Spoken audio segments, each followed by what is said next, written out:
नमस्कार दोस्तों। हाल ही में पद्म पुरस्कारों की घोषणा की गई। पद्म पुरस्कार करंट अफेयर का एक ऐसा टॉपिक है जहां से एग्ज़ाम में प्रश्न ज़रूर पूछे जाते हैं।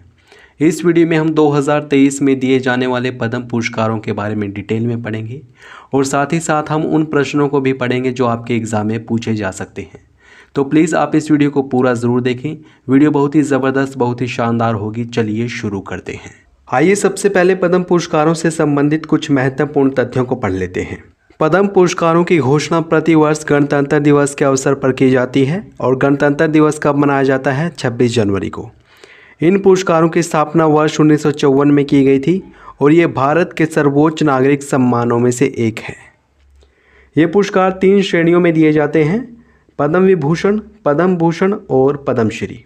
इनकी सर्वोच्चता का क्रम भी यही है, यानी कि सबसे बड़ा पुरस्कार है पद्म पुरस्कारों में पद्म विभूषण, उसके बाद पद्म भूषण और उसके बाद स्थान आता है पद्मश्री का। ये पुरस्कार विभिन्न विषयों के क्षेत्रों में दिए जाते हैं, जैसे कि कला, सार्वजनिक मामले, विज्ञान और इंजीनियरिंग, व्यापार व उद्योग, खेल, सिविल सेवा, साहित्य एवं शिक्षा।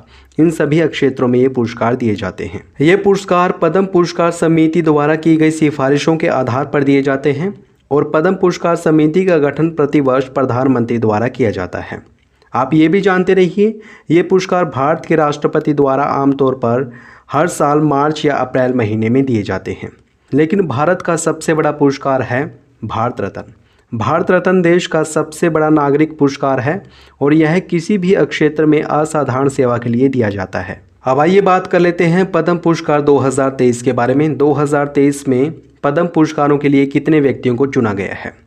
इस वर्ष 106 पद्म पुरस्कार विजेताओं के नामों की घोषणा की गई है, जिनमें 6 पद्म विभूषण, 9 पद्म भूषण और 91 पद्मश्री शामिल हैं।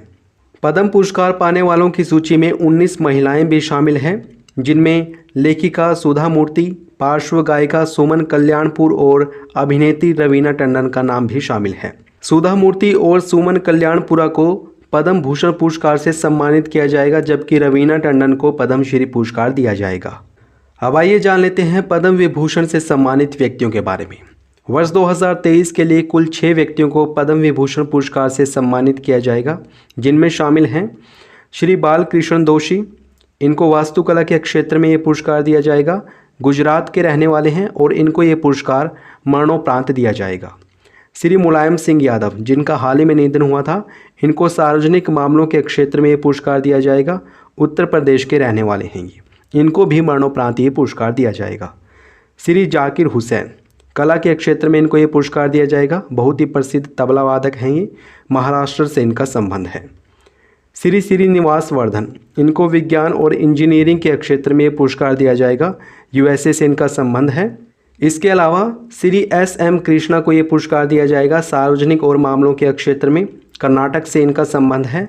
और छठे हैं श्री दिलीप महालनाबिस, इनको दवा के क्षेत्र में ये पुरस्कार दिया जाएगा। पश्चिम बंगाल के रहने वाले हैं और इनको भी ये पुरस्कार मरणोपरांत दिया जाएगा। दोस्तों, आप इन सभी के नाम ज़रूर याद रखें, इनका संबंध किस राज्य से है और किस क्षेत्र में इनको ये पुरस्कार दिया जा रहा है। ये सभी डिटेल आपको पता होनी चाहिए। यहाँ से आपके एग्जाम में डेफिनेटली एक न एक प्रश्न पूछा जाएगा। आइए बढ़ते हैं पद्म भूषण पुरस्कारों की ओर। इस वर्ष कुल 9 व्यक्तियों को पद्म भूषण पुरस्कारों से सम्मानित किया जाएगा, जिनमें शामिल हैं श्री कमलेश डी पटेल। इनको अध्यात्मवाद के क्षेत्र में ये पुरस्कार दिया जाएगा। तेलंगाना से इनका संबंध है। सुश्री सुधा मूर्ति, इनको सामाजिक कार्य के लिए ये पुरस्कार दिया जाएगा। कर्नाटक की ये रहने वाली हैं। श्री कपिल कपूर, इनको साहित्य और शिक्षा के क्षेत्र में ये पुरस्कार दिया जाएगा। दिल्ली के ये रहने वाले हैं। इसके अलावा सुश्री सुमन कल्याणपुर, कला के क्षेत्र में, महाराष्ट्र से इनका संबंध है। स्वामी जिन्नानाथ जियर, इनको अध्यात्मवाद के क्षेत्र में ये पुरस्कार दिया जाएगा और तेलंगाना से इनका संबंध है। सुश्री वाणी जयराम, इनको कला के क्षेत्र में ये पुरस्कार दिया जाएगा और इनका संबंध तमिलनाडु से है। 7वें हैं श्री दीपक धर, इनको विज्ञान और इंजीनियरिंग के क्षेत्र में ये पुरस्कार दिया जाएगा। इनका संबंध महाराष्ट्र से है। इसके अलावा 2 व्यक्ति और हैं जिनको पद्म भूषण पुरस्कार दिया जाएगा। श्री कुमार मंगलम बिरला, इनको व्यापार और उद्योग के क्षेत्र में ये पुरस्कार दिया जाएगा और इनका संबंध महाराष्ट्र से है। 9वें हैं श्री LS भरैया, इनको साहित्य और शिक्षा के क्षेत्र में ये पुरस्कार दिया जाएगा और इनका संबंध कर्नाटक से है। आप इन सभी व्यक्तियों के नाम भी ज़रूर याद रखें, यहाँ से भी एग्जाम में प्रश्न बन सकते हैं। अब आइए देख लेते हैं पद्मश्री पुरस्कार से सम्मानित व्यक्तियों को। पद्मश्री से कुल 91 व्यक्तियों को सम्मानित किया गया है, लेकिन आपको इन सभी के नाम याद नहीं रखने हैं। बट जिन भी व्यक्तियों का संबंध आपके राज्य से है, आपको उनके बारे में पूरी डिटेल का पता होना चाहिए, क्योंकि आपके राज्य से संबंधित जो भी एग्ज़ाम है वहाँ पर इनसे संबंधित प्रश्न पूछे जा सकते हैं। तो आपको अपने अपने राज्यों के जो भी व्यक्ति हैं जिनको पद्म पुरस्कारों से सम्मानित किया गया है, उनके नाम ज़रूर पता होने चाहिए। लेकिन जो इम्पोर्टेंट है, आइए उनको भी जान लेते हैं। यहाँ पर श्री नरेंद्र चंद्र देव वर्मा, इनको सार्वजनिक मामलों में ये पुरस्कार दिया जाएगा। त्रिपुरा से इनका संबंध है और इनको मरणोपरांत ये पुरस्कार दिया जाएगा। श्री राकेश राधेश्याम झुंझुनवाला, जो कि बहुत ही बड़े व्यापारी थे, हाल ही में इनका भी निधन हो गया है। इनको भी पद्मश्री पुरस्कार से सम्मानित किया जाएगा व्यापार और उद्योग के क्षेत्र में, और इनका संबंध महाराष्ट्र में है। इनको भी मरणोपरांत ये पुरस्कार दिया जाएगा। इसके अलावा श्री R.S. खंबाटा, इनको भी व्यापार और उद्योग के क्षेत्र में पुरस्कार दिया जाएगा। इनका संबंध गुजरात से है और मरणोपरांत इनको ये पुरस्कार दिया जाएगा। सुश्री रवि रवीना टंडन, जो कि बहुत ही प्रसिद्ध अभिनेत्री हैं, कला के क्षेत्र में इनको ये पुरस्कार दिया जाएगा। महाराष्ट्र से इनका संबंध है। श्री कर्मा वांगचू, इनको सार्वजनिक कार्यों के लिए ये पुरस्कार दिया जाएगा और इनका संबंध अरुणाचल प्रदेश से है। इनको भी मरणोपरांत पद्मश्री पुरस्कार से सम्मानित किया जाएगा। तो आपको इनके नाम भी ज़रूर याद रखने हैं, यहाँ से भी एग्जाम में प्रश्न पूछा जा सकता है। आइए आगे बढ़ते हैं। समाजवादी पार्टी के संरक्षक और उत्तर प्रदेश के पूर्व मुख्यमंत्री मुलायम सिंह यादव को पद्म विभूषण मरणोपरांत से नवाजा जाएगा। तो हमें ज़रूर याद रखना है, मुलायम सिंह यादव, जो कि उत्तर प्रदेश के पूर्व मुख्यमंत्री हैं और जिन्होंने समाजवादी पार्टी की स्थापना की थी, इनको भी पद्म विभूषण पुरस्कार से सम्मानित किया जाएगा वर्ष 2023 में। डॉक्टर दिलीप महालनोबिस, इनको ORS की खोज के लिए ये पुरस्कार दिया जाएगा, पद्म विभूषण से सम्मानित किया जाएगा। अब आइए एक टेस्ट लगा लेते हैं। अगर आपने वीडियो बहुत ही ध्यान से देखी है तो आप प्रत्येक प्रश्न का सही जवाब दे सकते हैं, और ये प्रश्न बहुत ही ज़्यादा इंपॉर्टेंट है, आपकी परीक्षा में पूछे जा सकते हैं। तो प्लीज़ आप इसका सही जवाब देने की कोशिश करना। पहला प्रश्न पूछा गया है, पद्म पुरस्कारों की शुरुआत किस वर्ष की गई थी? इसका सही जवाब होगा ऑप्शन बी, वर्ष 1954 में। याद रखें, पद्म पुरस्कारों की शुरुआत कब की गई थी? वर्ष 1954 में की गई थी, और ये 3 श्रेणियों में दिए जाते हैं। आगे बढ़ते हैं। दूसरा प्रश्न है, भारत का सबसे बड़ा नागरिक पुरस्कार कौन सा है? इसका सही जवाब होगा ऑप्शन ए, भारत रत्न। भारत रत्न भारत का सबसे बड़ा नागरिक पुरस्कार है, और उसके बाद पद्म पुरस्कारों का स्थान आता है। नेक्स्ट इंपॉर्टेंट क्वेश्चन है, पद्म विभूषण 2023 के लिए कितने व्यक्तियों को चुना गया है? इसका सही जवाब होगा ऑप्शन बी, 6 व्यक्तियों को। हमें ज़रूर याद रखना है, पद्म विभूषण 2023 के लिए कुल 6 व्यक्तियों को चुना गया है।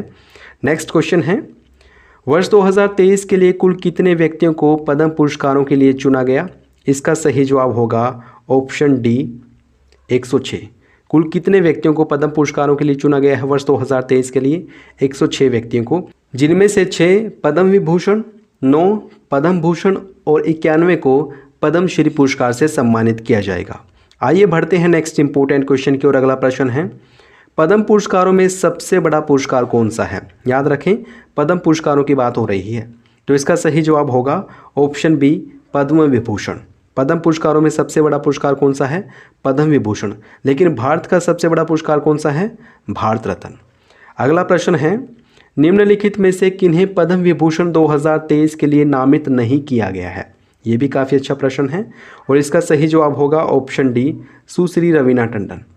इनको पद्मश्री पुरस्कार से सम्मानित किया जाएगा, लेकिन जो अन्य ऑप्शंस हैं उन सभी को पद्म विभूषण 2023 के लिए चुना गया है, यानी कि श्री बालकृष्ण दोषी, श्री मुलायम सिंह यादव और श्री जाकिर हुसैन, इनको पद्म विभूषण 2023 के लिए चुना गया है। अगला प्रश्न है, पद्म भूषण 2023 के लिए कितने व्यक्तियों को चुना गया है? इसका सही जवाब होगा ऑप्शन बी, 9 व्यक्तियों को। पद्म भूषण 2023 के लिए कुल कितने व्यक्तियों को चुना गया है? 9 व्यक्तियों को चुना गया है, और पद्म विभूषण के लिए 6 व्यक्तियों को। अगला प्रश्न है, निम्नलिखित में से किन्हें पद्म विभूषण 2023 के लिए नहीं चुना गया है?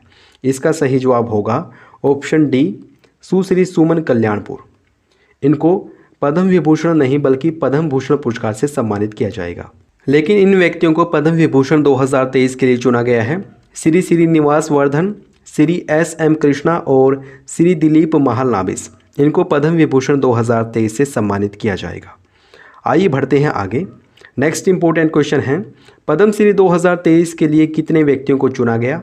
इसका सही जवाब होगा ऑप्शन सी 91 व्यक्तियों को दिया जाएगा पद्मश्री पुरस्कार 2023। नेक्स्ट क्वेश्चन है, ये प्रश्न भी काफ़ी ज़्यादा इंपॉर्टेंट है, आप इसे भी ज़रूर याद रखें।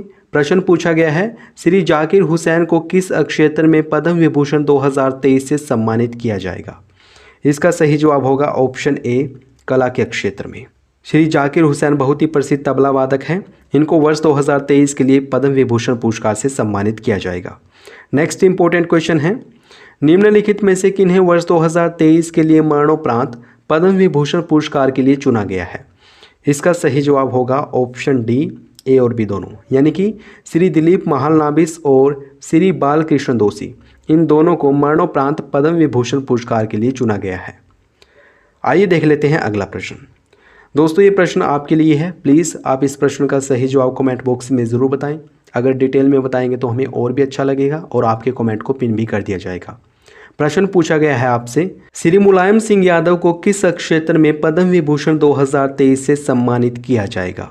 ऑप्शंस हैं कला, सार्वजनिक मामले, विज्ञान और इंजीनियरिंग या फिर वास्तुकला। प्लीज़ आप इस प्रश्न का सही जवाब कमेंट बॉक्स में ज़रूर बताएं। ये वीडियो कैसी लगी है ये भी बताएं। अगर अच्छी लगी है तो प्लीज़ इसको लाइक और शेयर करना न भूलें। अगर आपने चैनल को सब्सक्राइब नहीं किया है प्लीज़ अभी सब्सक्राइब करें। वीडियो देखने के लिए आपका बहुत बहुत धन्यवाद।